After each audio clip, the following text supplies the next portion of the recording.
This is Monica Perez here with someone I've wanted to talk to for years. Didn't even know if he did the talking and interviews like this. He does the Friday Ron Paul Liberty Report. And I feel like we see eye to eye on so many things, and I just want to pick his brain. So please join me in welcoming Chris Rossini. Hi, Chris. How are you doing? Hello, Monica. So happy to be with you today. And you still are doing the Friday Liberty Report, Yes. right? Okay, awesome. Yes. Yeah. I'm on Fridays. Daniel McAdams, my colleague, is on Monday through Thursday. And I also do a bunch of other stuff for the Ron Paul Institute behind the scenes that most people don't see. Yes. That's the thing that I remember, I don't know how I got your email, but I got your email once and invited Ron Paul onto my radio show in Atlanta, which you facilitated. I was super grateful and never forgot that. And I thought, wow, he's doing some interviews. Let me see if he'll talk to me. Yeah. How can people, you do a lot of stuff behind the scenes, but I follow your Twitter feed and I find a lot of very juicy tidbits there. Is there any place else that you can drive people to get more of your insights? No, it would just be the Ron Paul Liberty Report on Fridays, and we're on the major podcast and video outlets, and yeah, my Twitter feed is where I spend every day. So yes, that's the best place. I appreciate that. Yeah. So yeah, my listeners will definitely know how to find the Liberty Report. So the one thing I want to start here, which is I've made the claim that maybe I'm making some assumptions here, but the Ron Paul movement really got, let's say, the Republicans, I don't know what you want to call them, the right or whatever, got some of the establishment nervous because he was doing things like reading the Constitution, the Bill of Rights. College students were burning dollar bills. I mean, when I had a radio show for 8 years, that show he was on. And I first got on the show, and I got a show in 2012. And it was amazing to me, the things that I would say that resonated with the audience. And in my opinion, and probably I would say also some inside knowledge, that they suppressed Ron Paul callers. It was like calling. And I was flabbergasted by when you didn't do that. You were really tapping into the American memory. Like people had learned from their grandparents this stuff, and it was resonating through the generations. I recognized then that is a problem. And I didn't know how they'd stamp that out. And then I saw Trump got the content from that resentment against having been robbed of our heritage of liberty. And I mean, is that a reach? Like, I feel like Trump was the answer to Ron Paul, and not in a good way, to corral that frustration. Yeah, Ron Paul definitely helped to pave the way for Trump. Now, whether or not that ends up being a good thing, we're going to find out. And Trump tapped into, the desires that American voters have. And Elon Musk, especially, even more than Trump. I remember Elon Musk during this campaign was saying things. I'm like, wow, this guy understands liberty, libertarianism. He's using the exact same words, and even more than Trump was. He was talking about cutting $2 trillion, which obviously isn't happening. Trump, I don't remember mentioning cutting anything, and he's not. Nothing's being cut. Even Doge, unfortunately, is fading away. But they tapped into that because American people want that. The American working people, the people that want to be left alone from the government, that don't want to be socially conditioned and have the government in every single aspect of our lives, which they are. So Ron Paul definitely purely tapped into that. Trump, I think, piggybacked, and he got a lot of votes. It was, they were talking about how when Trump was elected that this is going to be the new 1776. Unfortunately, it's not happening at the moment. Things can change, but it's not happening. So Trump definitely, if he used libertarianism for votes, he used it successfully. That Elon Musk thing, that does ring a bell, because I do remember back in the day, maybe it might have been 2018. I think I went back and looked. I I didn't realize, it was before I realized like how much stuff is fake, like how many people are controlled opposition, psyops. Like I just wasn't as far down the rabbit hole as I am now. And we kind of thought Elon Musk was a libertarian. And my husband used to say, those Silicon Valley guys, a lot of them are libertarians. Like you might not hate San Francisco as much as you think you would, because he had job prospects or whatever. And I remember thinking Elon Musk was a libertarian. And then he said, this is always the way I noticed this. They'll say I'm a libertarian, except for this one thing.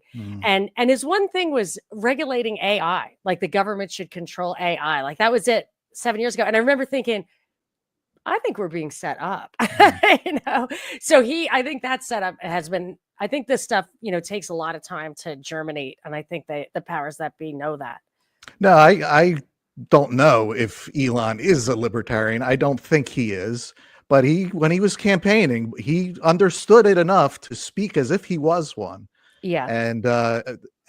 But again, we don't know. His life is so complex and he's so intertwined with the government that I can't imagine that he actually is a libertarian. Now, would he be better? I mean, if these cuts that were supposed to happen, would that be better for us? Absolutely. And I support that, whether he's a libertarian or not.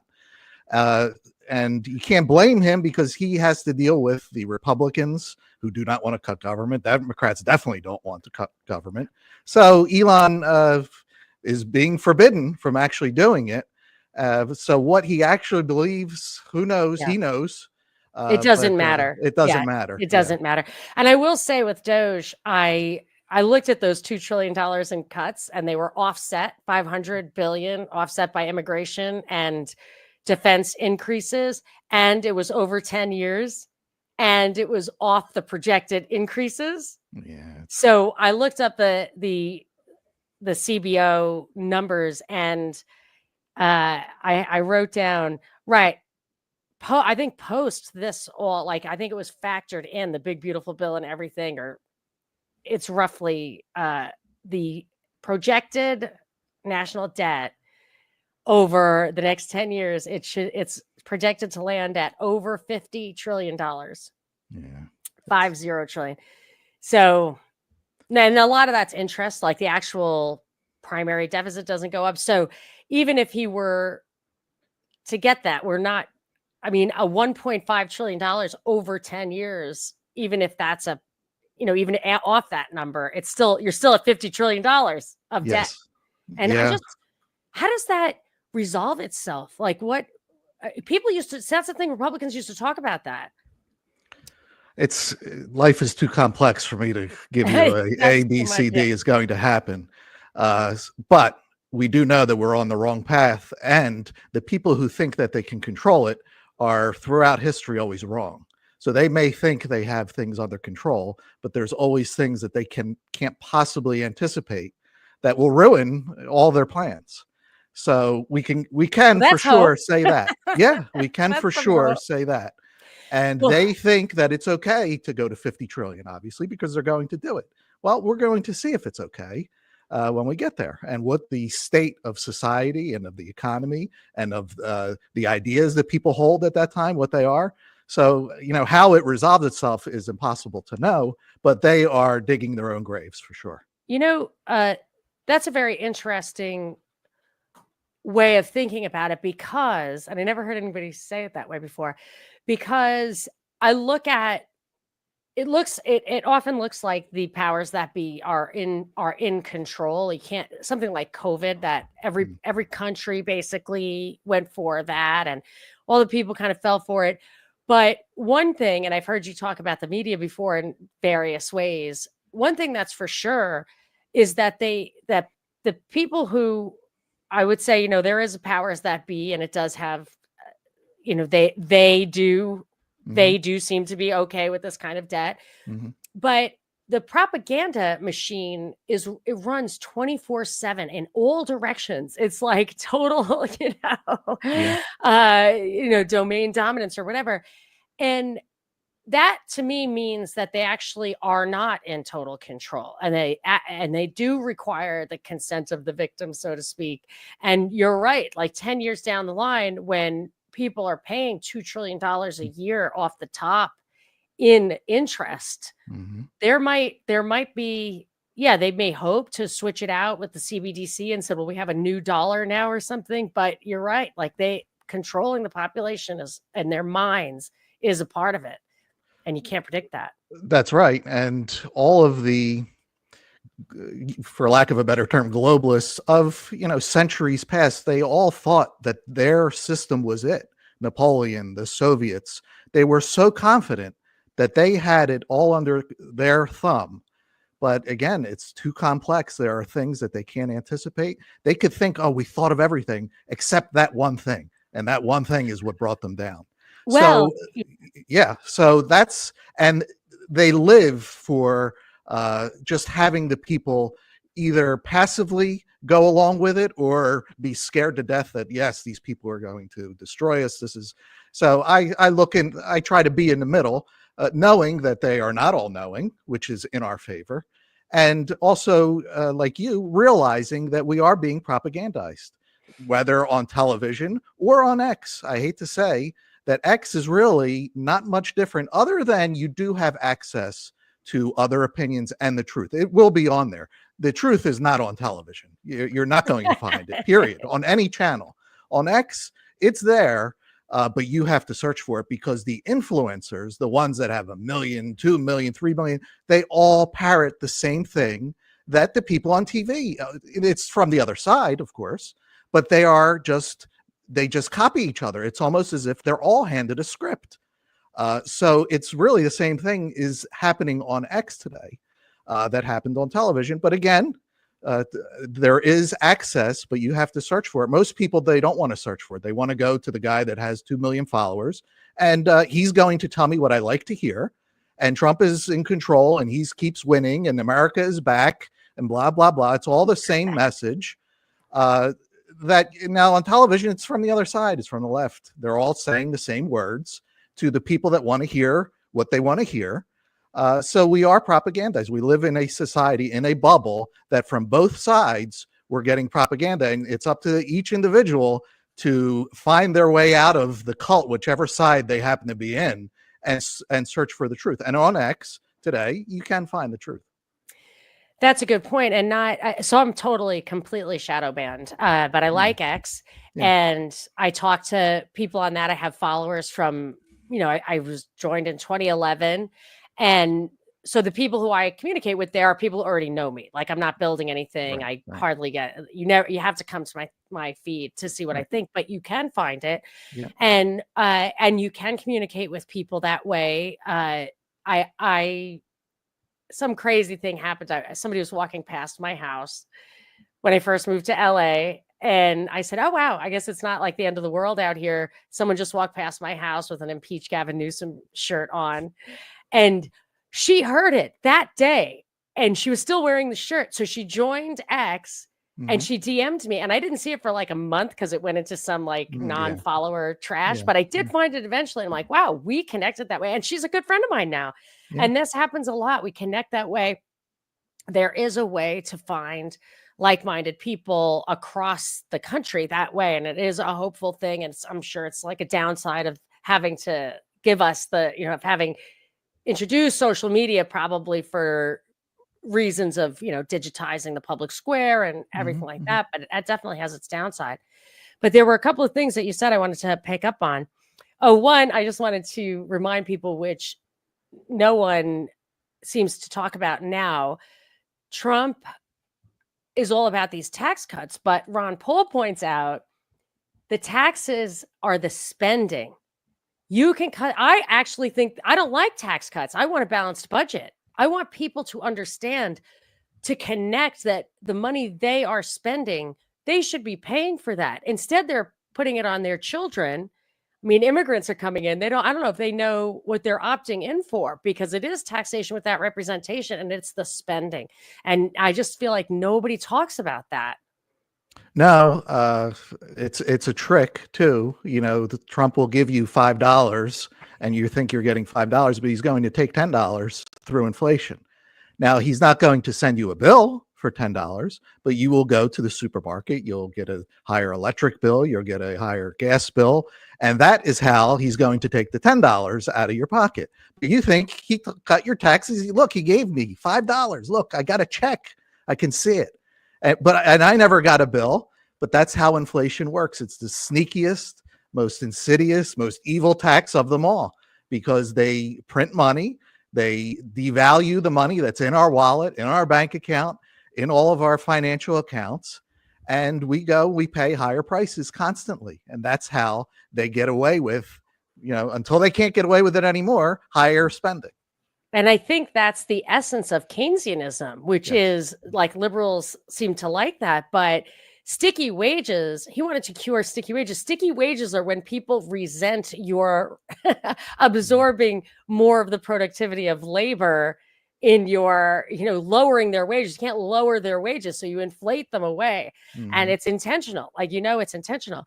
You also said, so the propaganda and the still being able to find the truth on X. My mother was super. I'm a practicing Catholic. I would not be able to call myself a devout Catholic. My mother was she would pray 4 hours a day. She was so sweet, like upbeat and everything. She wasn't afraid of. She just loved Jesus, and she loved the rosary, and she was awesome, and she really got it. Right. And she said. So I said to her, Mom, I just was reading about Edward Bernays. I'm like, come on, he brainwashes people. And she would say, oh no, free will.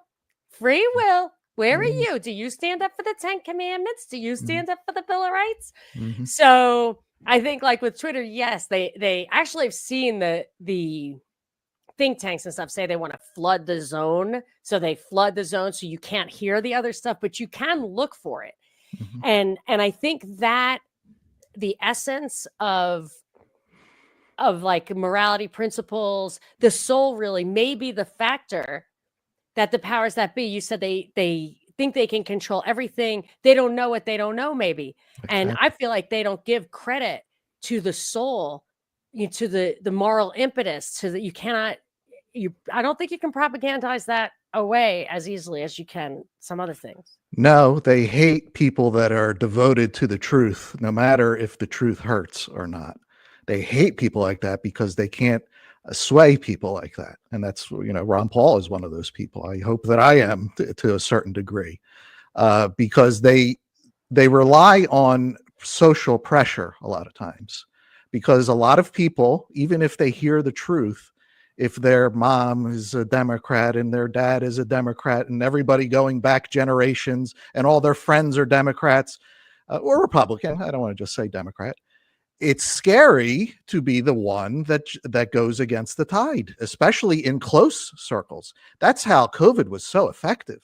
People were too scared because their grandmother won't let them come in because she was afraid of dying if you didn't get a jab that didn't work. I mean, so they rely on social pressure more than anything because they know that most people will fold. Most people don't have the will, the commitment in their soul to stick to the truth, even if your wife is against the truth. A lot of people will just fold because it's easier. We'd rather be accepted. But, that's a very dangerous path, as COVID showed us. People, 75% of people ended up getting a jab that didn't work. I mean, that's and I don't blame them, because why would you think that the medical industry and everybody is lying to you? There was no precedent for it. I do blame the people that were creeps and jerks about it. The ones that were like that. I do blame that. Right. There was no reason for that.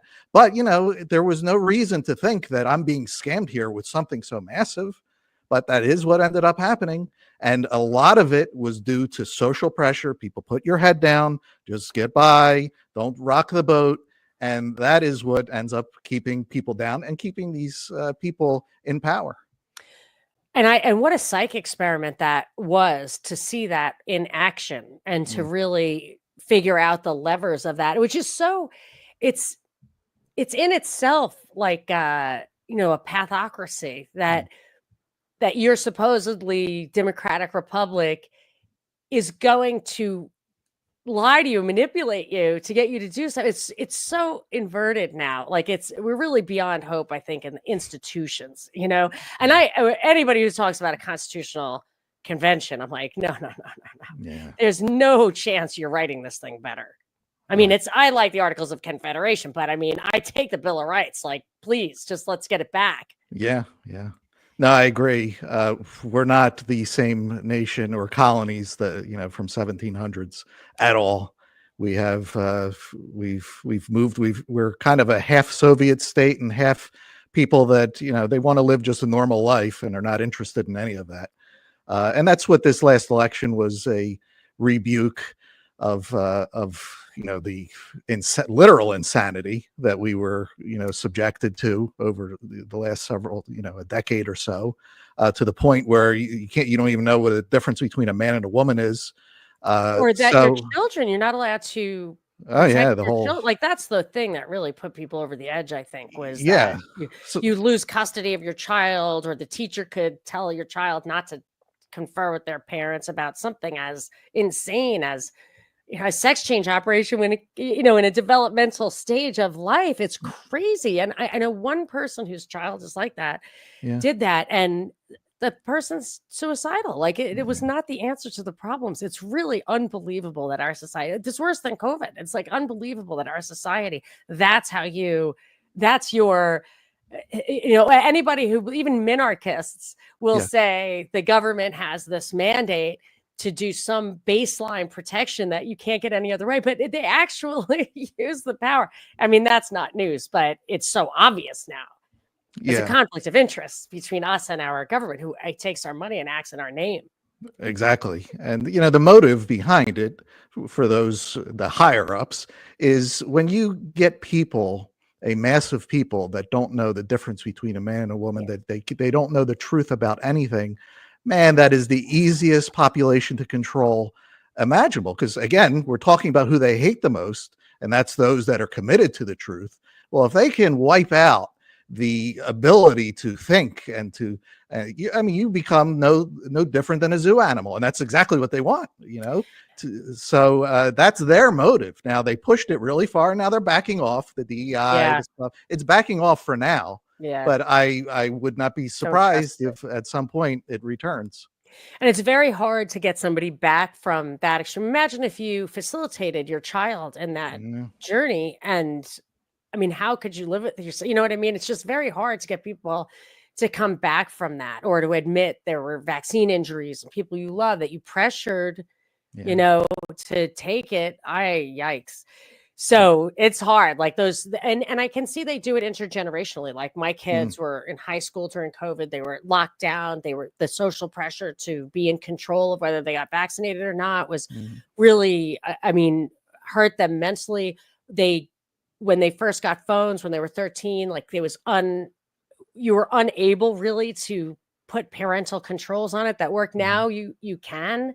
So, like, they're just generationally, they hit them with something, you know, that's really disruptive, but then that runs its course. And I just see that happening over and over again.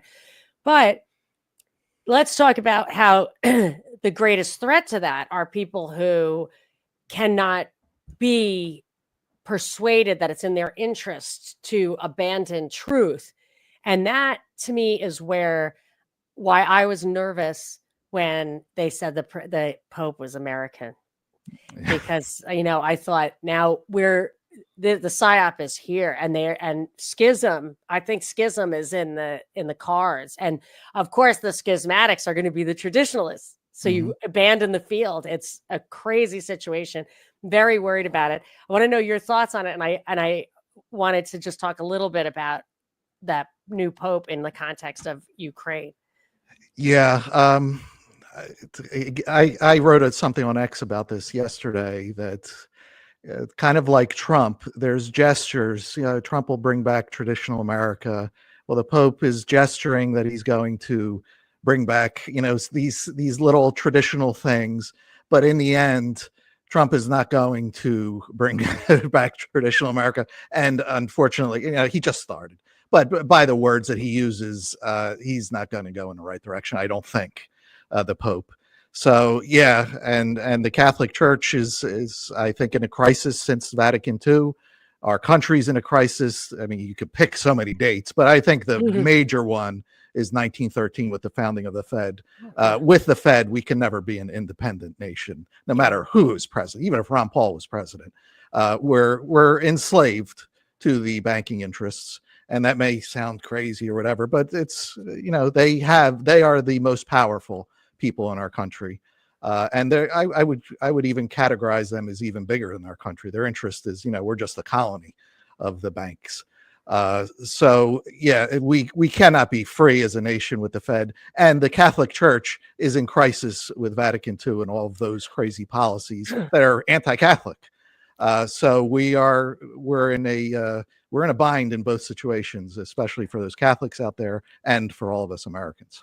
I haven't done a deep dive on Vatican II. I'm sure it's my a fault of mine, and I'll have to. Right. But I've heard people's opinions kind of go both ways. Like, you could live within it if you understood what it really meant, yada, yada. It's like Spooner in the Constitution. It's like, yeah, but here we are. Right. But is there one policy in particular that you think was the worst thing of Vatican II?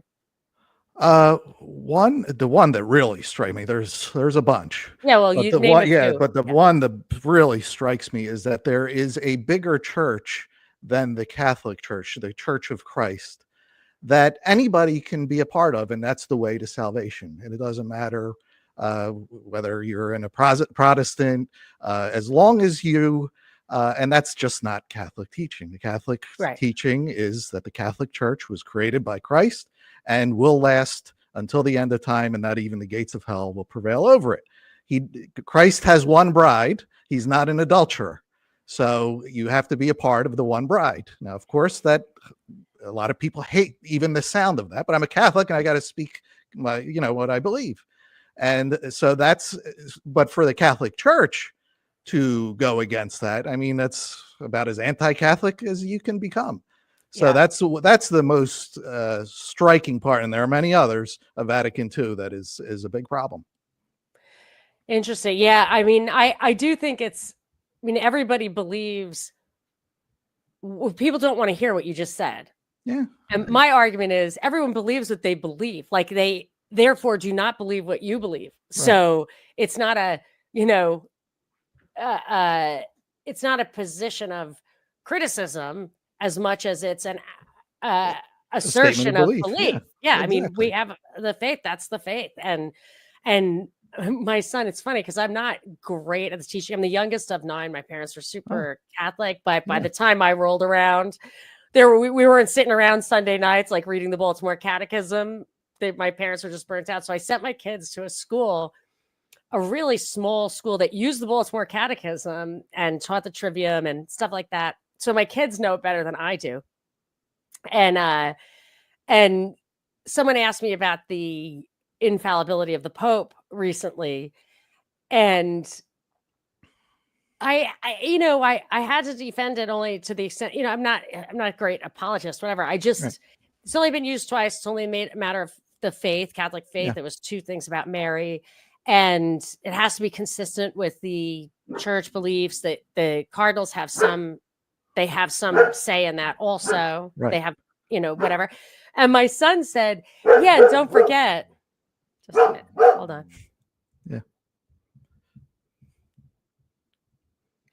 And my son said, don't forget, when Jesus founded his church on the rock of Peter, he could see the future. He knew what was going to happen at all time. Like, he didn't say things he didn't mean. Yeah. And it's true. And that's the thing with the Pope. Like, if he starts saying things that are really wrong, it is nerve-wracking, but he's not divine. He's not my God. Like, people like, oh, are you upset that Trump did that picture from the Pope? I didn't even get the question at first. Like, why would that, what do I care? Like, I think Francis might have drunk baby's blood. Like, I don't know. Like, obviously we've been infiltrated. Yeah. So, but the church is the people. That's why it upsets me in a different way when people leave the church for other religions because the church is the people. We need the people. We need to stand firm. That's just Yeah, one of the errors that can be made, and I could understand, is to think that the people like the Pope or people in the church are divine and are they're supposed to emulate Jesus, but they're human and never will. So there are bad popes, terrible popes throughout history. There are great popes. There are popes who have become saints. If you go back, Jesus picked Judas and Peter. Judas betrayed him. Peter denied him 3 times. If those weren't examples of, hey, the people in my church are never going to be perfect, do not go by them. You go by the doctrine. Do not go against the doctrine. And that's where the Pope is infallible. If he helps to explain the doctrine that does not go contrary to her. Even the Pope cannot go against doctrine. Now, if you look at modern popes, they try to soften everything. Everything is getting softened and people think, oh, well, the Pope said. Well, it really doesn't matter what the Pope says against doctrine. He has no power to change it. Yeah.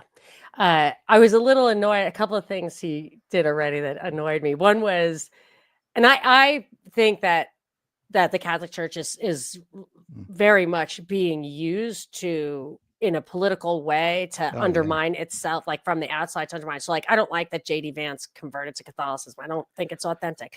It's not, I can't, say that I don't know for sure what's in his heart, but I don't like it. So when he tweeted something about order amoris or whatever, like don't have immigrants come in until you've taken care of your own. That's fine.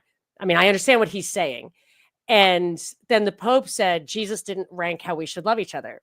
But my son, who's way savvy, said, order amoris is love God first. Like, why didn't either of those guys say that? Like, that's the 2 commandments. The first one is to love God. Like, why are you not focusing on that? And then the other thing that this Pope said in the past, before he was Pope, however, his behavior, today he offered to broker. Zelensky went to his first mass. He's already met with him. I think the first phone call he made to a foreign leader was to Zelensky. It makes me literally gag. And he said he would broker a fair and lasting peace, whatever. But he said before he was Pope, but while I believe he was a cardinal or archbishop in Peru, this is an authentic invasion, imperialist in nature, where Russia wants to conquer territory for reasons of power. First of all, that does not reflect the real backstory, and it's incredibly reckless, in my opinion, or worse, to make opinions on political stuff like that. And then that's his top priority right now. Like, this worries me. Yeah, this is a way to undermine the church because, again, you're going to, that's not the church's position. Jesus said, my kingdom is not of this world. The Pope is concerned with the salvation of souls, supposed to be concerned with the salvation of souls. He cannot create a paradise on earth. That's not even the goal. The belief is there cannot be paradise on earth. You are to prepare yourself after this life for paradise. And the Pope getting involved in politics of individual nations is not his job. He's there to preach the gospel, to save souls, to dispense of the sacraments. But again, the way to undermine the church is to make it a political institution. And that has been done in the past. It's being done again. But again, we have to have faith that Christ was right. We're 2,000 years in and nothing, nations come and go, world wars come and go, everything comes and goes, but his church still stands as he promised. Yes. And it is quite discrediting, but fundamentally, it's about the sacraments. That's what used to make my mother crazy. What is he talking about? Youth unemployment. Yeah. What is that his business? The environment. Forget it. And she would say about Pope Francis, I've been Catholic longer than he was. Yeah. Well, can he have his own personal opinions? Of course, he's a human being, but as Pope, that's not your job. Oh, and he writes he would write from the Vatican this stuff. And then they have that awful Council for Peace and Justice or something. I can't remember. But anyway, so, but I want to talk about something that this Pope had also weighed in on, and that was the origin of that tete-a-tete with Vance, is immigration, which I consider to be a really, I feel like libertarians are used. I always say libertarians die by the sword, but they don't live by it.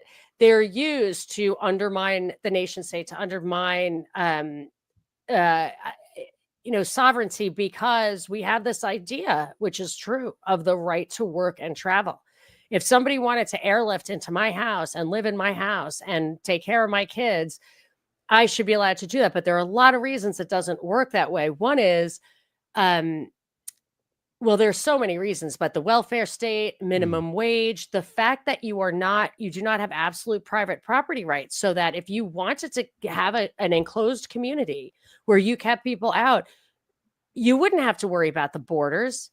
But they've removed some of those rights to the borders, some of your rights that you cannot control locally to the borders. Then everybody has to have the same opinion, cause a lot of strife. But open immigration, like what do you think of that? No, I'm against it. If we lived in a private property society where everything was private property, then we can have where you travel as long as you get permission. But we don't live in such a society. The government let in 10 to 20 million people. It changes our culture, number one. It's language. In some parts of the country, you don't even know that you're in America still. I visited one recently, and I didn't feel like I was in America. And that's not, I don't have a hatred of other people. But again, people just walk in. So the government has no right to let 10 to 20 million people come in and change our country. But again, they have ulterior motives for doing this. And there's a lot of them. But so I am against open borders. I'm not against immigration per se. My grandparents came here, but boy, was it a struggle to get here. And one they of had mine to went have back. a sponsor. 4 of them came and 1 went back. It was like, yeah. Oh, it was very, very difficult because they became Americans. They didn't come and they created a little Italy. Now there were where they could, but they were Americans. Today, the people coming in today, they're not Americans, nor do they have any desire to become Americans. Well, when you have welfare, yes, exactly, and you have a financial incentive.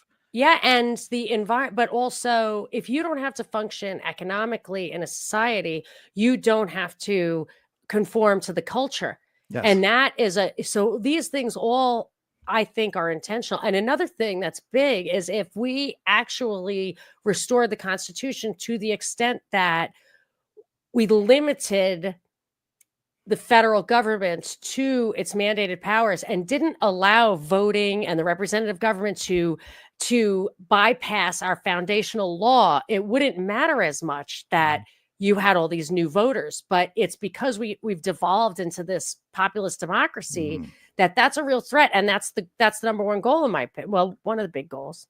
Yeah.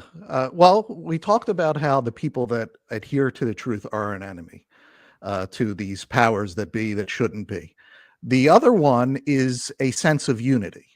If they could destroy the truth and they can destroy a sense of unity, now that's another feather in their cap because nobody will be able to unite against them. They're such a small, tiny minority of people that if there's any type of unity of the masses, they're dead meat. So they know that if you create, now you have all of these illegals coming in here, there's crimes, there's hatred against them, there's hatred of this.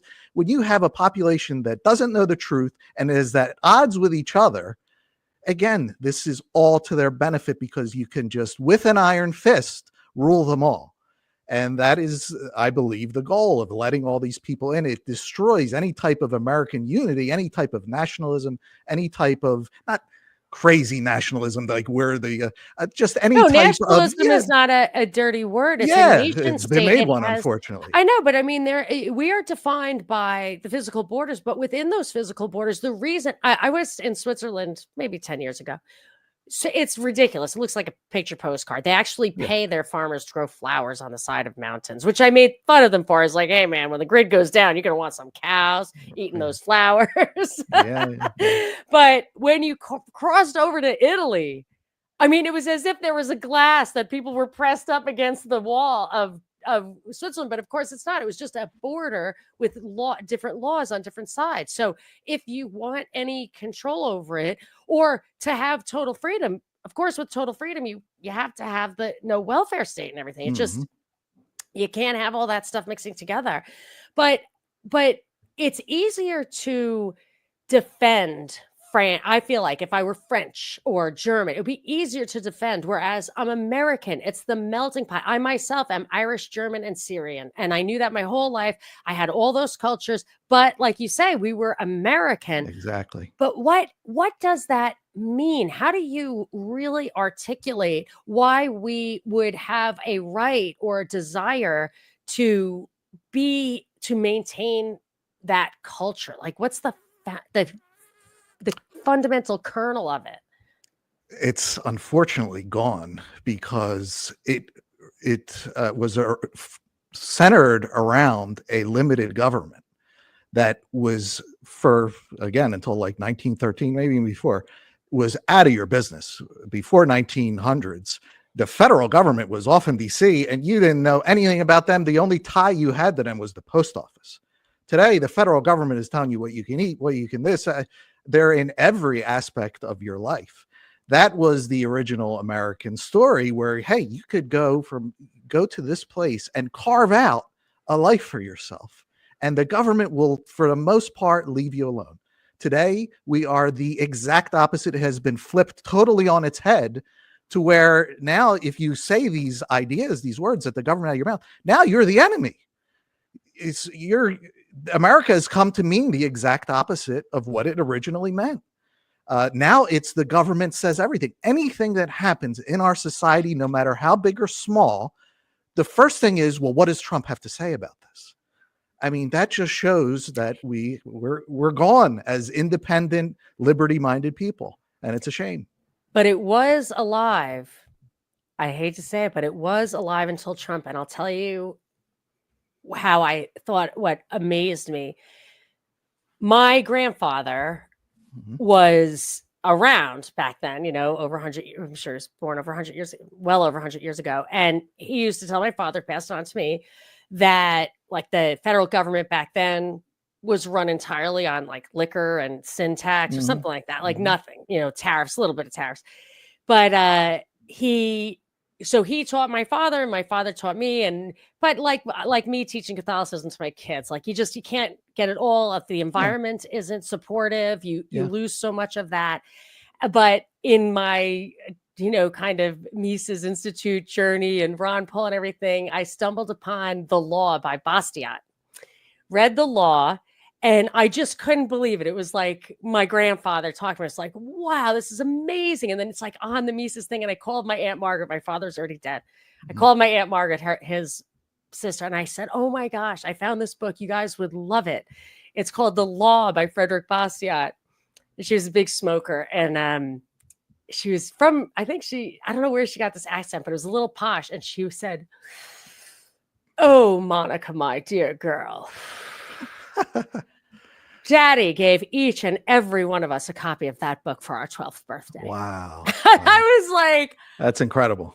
And that's why it was in my mind. Yeah. That's why that resonated with me. And that's why when I was on the radio and I would say stuff like that and I would get like 100 calls, I'm like, oh, we do remember. Like it's still there. And that's why I thought Ron Paul was so important.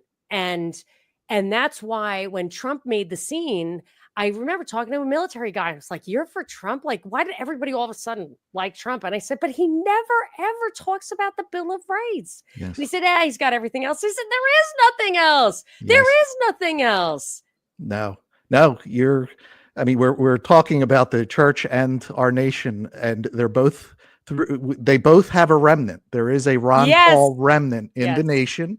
There is a traditional Catholic remnant in the Catholic Church, and the war against both of these is to get everyone in them to forget what the original was. Whether it's America, you're supposed to forget the Bill of Rights, forget what it means to be an American. It means, being American, you can get free healthcare or whatever. They're trying to change it. That's not what it means to be an American. Same thing with the Catholic Church. They're trying to change what it means to be a Catholic and hope that ultimately they could extinguish both. Now, I do not believe that it will happen with the Catholic Church. Can it happen with our nation? It is, because our nation is not divine. So, but we have to fight. You know, that's that's what you do. That's what I do, to make sure that people do not forget what it means to be an American. And you know, and hopefully Ron Paul's legacy will live on. Yeah, well, that's why I collect these books, really, just to make sure that we have them in, you know, whatever post-apocalyptic world that we may live in, because that's the kind of stuff I collect. But I think there's a Catholic newspaper called The Remnant. Yes. I believe it's on Yes. the Southern Poverty Law Center, Yeah. terrorist list. Probably.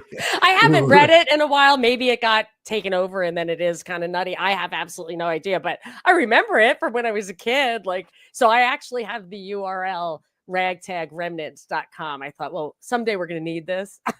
No, the purists are the enemy, and it's the same thing. Yeah. Ron Paul was the enemy. They would cancel the election Yeah, he was a terrorist before allowing Ron Paul to be president. Yeah, and they did. They changed the rules in the middle of the game. He won Iowa in 2012. Like, Yeah. that's in Wikipedia. Like, it's the first time someone who won Iowa didn't get the nomination. Like, it's crazy. So yeah, their hatred is for the real Catholics. Their hatred is for the real Americans, because that's what they're trying to stamp out, and you're getting in their way. So, you know, but that's, you are who you are. I have what little influence I have, but I have to speak what I believe to be true. And Ron Paul had great influence, and against all odds, against, you know, everything against him, he got on that stage. Everybody hated him. They booed him, and he spoke the truth. And that is what catapulted him, because it was so different. Yeah, it was true. It was so different. And all he did was, he had the courage that people lack during COVID, the courage that people lack during, you know, everything that happens. He had the courage, and it changed everything. And we don't know what the end is. We don't know what the Ron Paul revolution will end up doing. We're still in the middle of it. Hopefully it's good news. We'll see. So I did not know this for many years, but in the 70s, my father, who had 9 kids and was like, I don't know if he was even, I think he was digging ditches at one point. He was really had no money. He used to send $25 to Ron Paul for his reelection campaigns. And I was unaware of that. I was like a baby. And when I moved to Houston, one of my sisters, my older sister, said, "Oh my gosh, you can vote for Ron Paul." And I said, "Who?" Yeah. And boy, were my eyes open not too long after that. But the thing about Ron Paul is, yes, his courage, his integrity, but he educated himself and he had the answers. That's why I feel a little short on the draw with the Catholicism. I probably have to bone up on it, because we're going to have to defend it for, you know, because if you don't understand the basic principles, it will fall apart. It will collapse in on itself. Same thing with the Constitution, the Bill of Rights, all of that. But he really educated himself on economics, which was helpful, because it's really economic liberty that, you know, if we had a balanced budget and didn't have, you know, welfare at the federal level, they wouldn't have the money to have the big plans for the defense industry, for the finance industry, for energy. Like, it matters. The military industrial complex, it does. But he was so well educated. He always had the answer. And that's an inspiration. But I know you've talked about that. Education is the answer. Is that what we're doing? Is that what the Mises Institute is like? What, or the Ron Paul Liberty Report obviously is doing that. Is there another level to this? Is there another approach what more can we do? No, I think that's it. And, you know, one thing that we have to detach ourselves from is results. We have to hold ourselves accountable that you're doing everything you can, but it's not your job to make something happen. Your job is to open your mouth and speak the truth the best that you can. Don't deceive others. Speak what you believe to be true. And one other thing that Ron Paul, in addition to educating himself, and what really is admirable, and I try to model myself, is he doesn't jam his ideas down your throat and call you names and call you all types of stuff, because you're going to just end up hating him.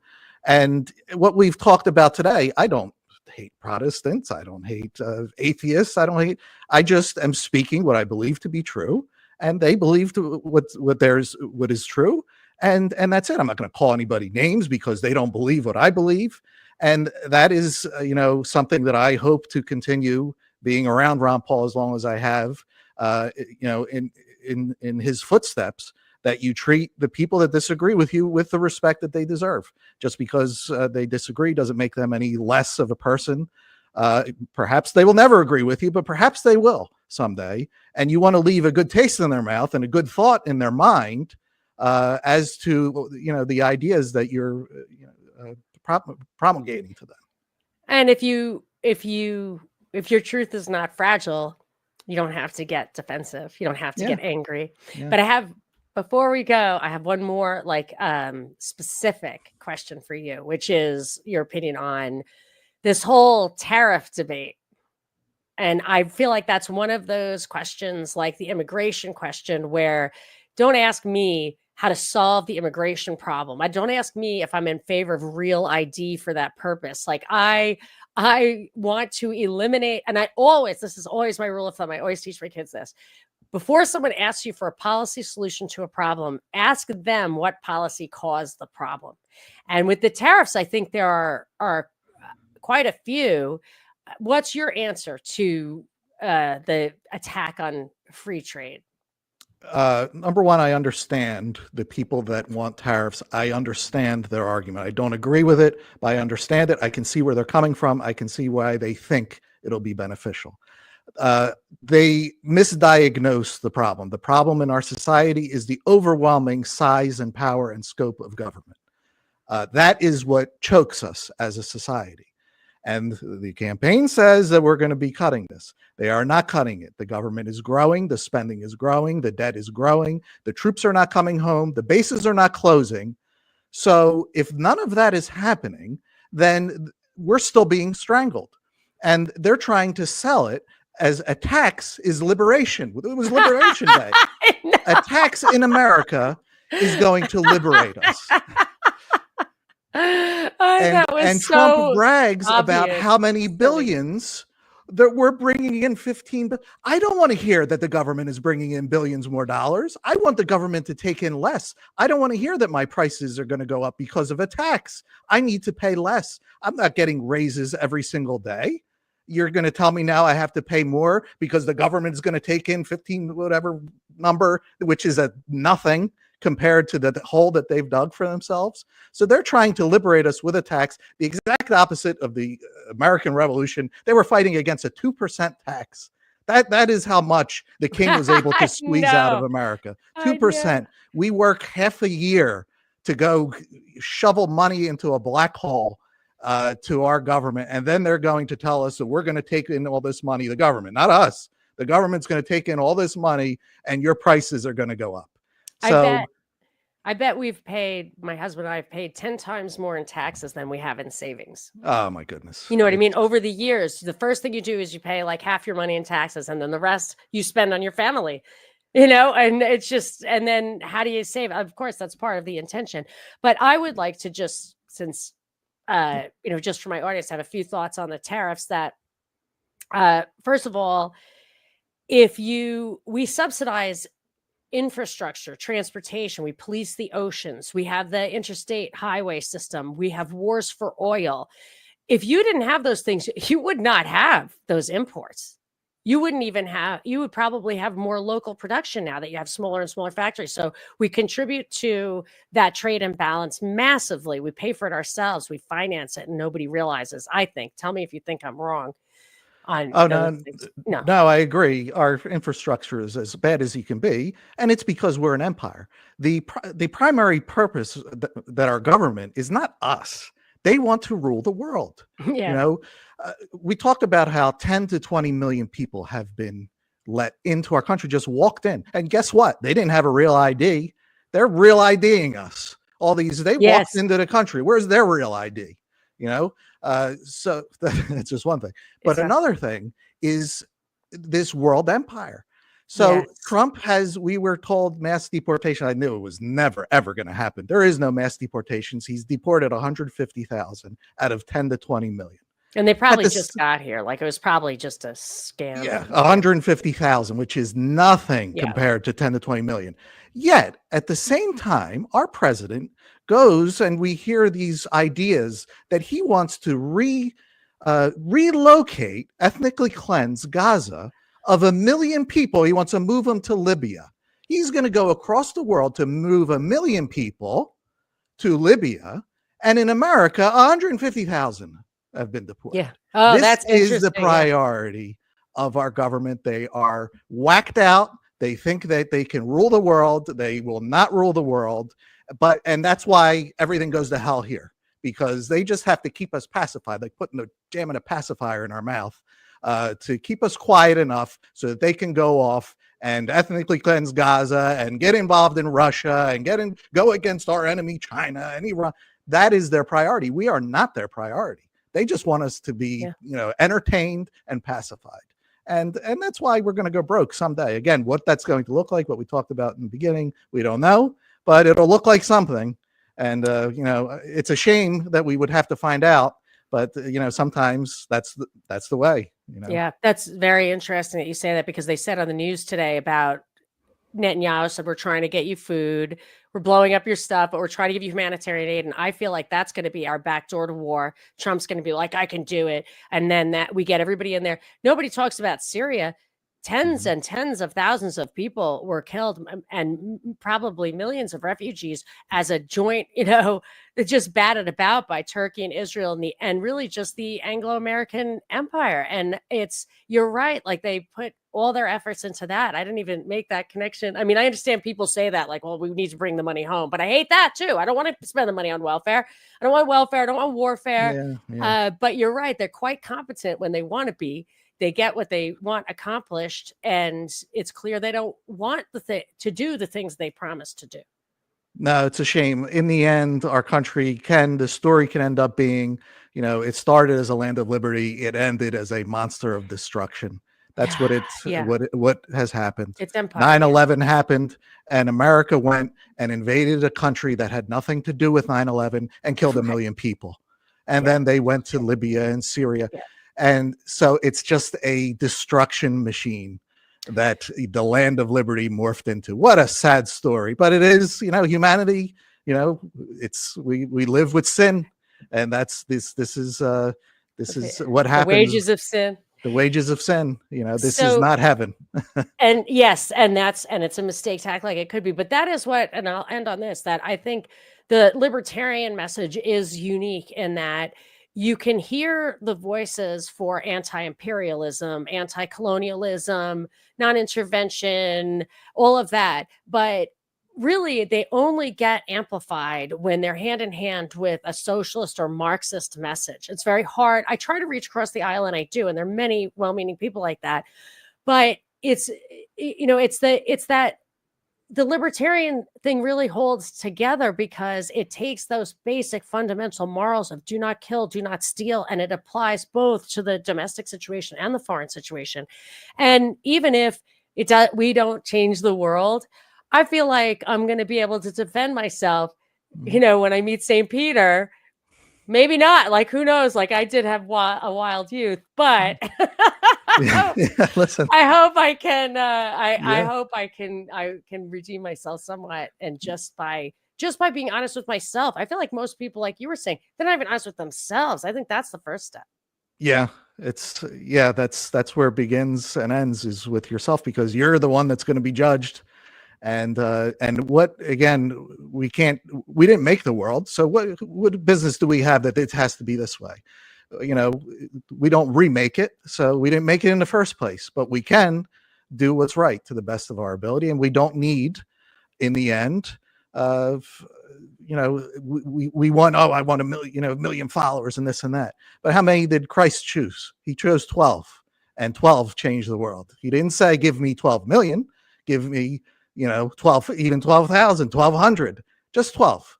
And it revolutionized the entire planet. So we have to think in those terms, that the truth is powerful enough beyond us, that our job is to just get up, speak it, and, take care of your family the best you can. What happens ends up happening, and you do the best to deal with it. Truly words to live by. A real white pill. I like the pink pill, little red pill, little white pill. Not a fan of the black pill, but that's it. That's it. Well, you just put it in a nutshell. So thank you so much, Chris Rossini, for joining us at Chris Rossini on Twitter, X CHRISROSSINI, right? No punctuation or anything. No, that's it. And then you can we can catch you on the Ron Paul Liberty Report on Fridays. And of course, Douglas McAdams is also awesome. So listen to it all the time. I'm sure my listeners basically do. So thank you so much. I'm going to ask you just to hang on because I need to upload your recording. Thank you so much. Thanks for listening. This is Monica Perez.